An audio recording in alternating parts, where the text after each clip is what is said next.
Hello, my name is Alexis Flowers, and I'm here today to talk about a few of the ins and outs of dispositions that are effective and influential in student learning. So, to start off with, I want to talk about two dispositions in particular that I believe that I uphold and that I believe that will assist me in becoming a successful teacher. The first one that I want to talk about today is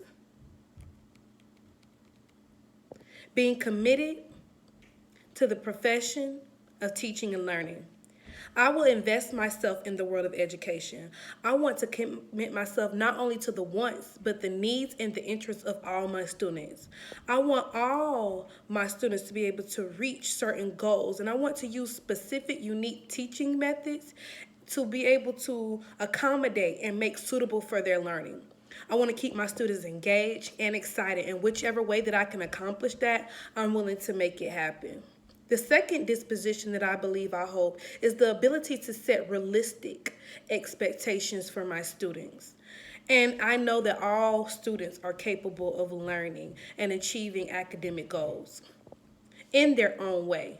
When teaching, I want to be able to challenge my students beyond their current achievement level, but just within the range where they'll still be able to grasp that goal and be able to accomplish it. I want them to know and feel that all their academic goals are achievable. I want to be able to push my students. I want to be able to encourage my students. And I want my students to reach their fullest potential. I want them to know that reaching certain academic goals and milestones are possible. Now, there's one particular disposition that I believe that I need a little bit of work on, some improvement on. And that one in particular is promoting and supporting curiosity. I want to learn new techniques that will engage my students' curiosity each and every day in class. I want to encourage my students to ask questions. I want them to feel comfortable asking questions. Whichever way, even if I feel like, and I go by this saying, is the only question that is a stupid question is one that is not asked. Whatever they feel that's in their mind and they're wondering about, they're curious about, I want them to be able to answer, to ask me that question and me be able to give a healthy and response. And if I don't have the answer, I want to be able to go be like, let me get back to you on that and be able to find that answer for them. I want to also work on making interesting topics intriguing. Certain topics, students feel like, oh, this is boring. Oh, I'm not into that. And I want to be able to find different methods, whether it's a game, whether it's certain student interaction activities, whichever way that can make that specific topic intriguing and interesting.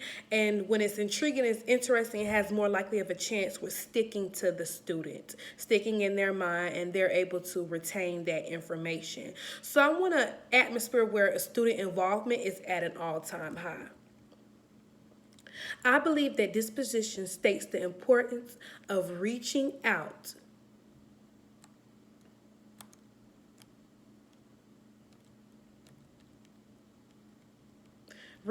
to students of different walks of life. And reaching out to them, I mean culturally, I mean socially, I mean emotionally, and linguistically. And I want the responses to not only be responsive, but also appropriate to the students. In order to do so, I believe that teachers must really do a lot of background research. They must examine the cultural differences amongst their student body, amongst their students, the students within their courses. And I also believe that teachers should make an environment that is safe, that is inviting, that is accepting, and that is respectful to all students of cultural and social differences, gender related differences. And I want the environment to be open and a comfortable atmosphere for all students to learn in.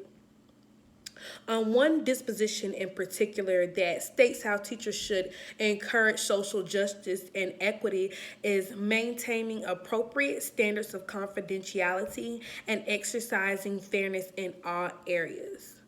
Also, one disposition talked about how teachers should embrace cultural diversity of the community. This shows consideration, not only consideration, but respect of cultural and background differences when learning. And this is very, very important when learning. You want all students to feel welcome. You want to be able to use their background information, use the different things that make them unique in ways that are appropriate and relatable for them to learn in. So, moving on to feedback of student performances. I plan on using feedback from my annual performance evaluations, observations, data. I plan on using that to adjust my teaching methods. So, with whatever methods that I applied to my classes, if it works, I want to be able to keep it. Not only keep it, but I want to be able to add different things to it to enhance it and to improve it in any area, or to just make it fun or make it different.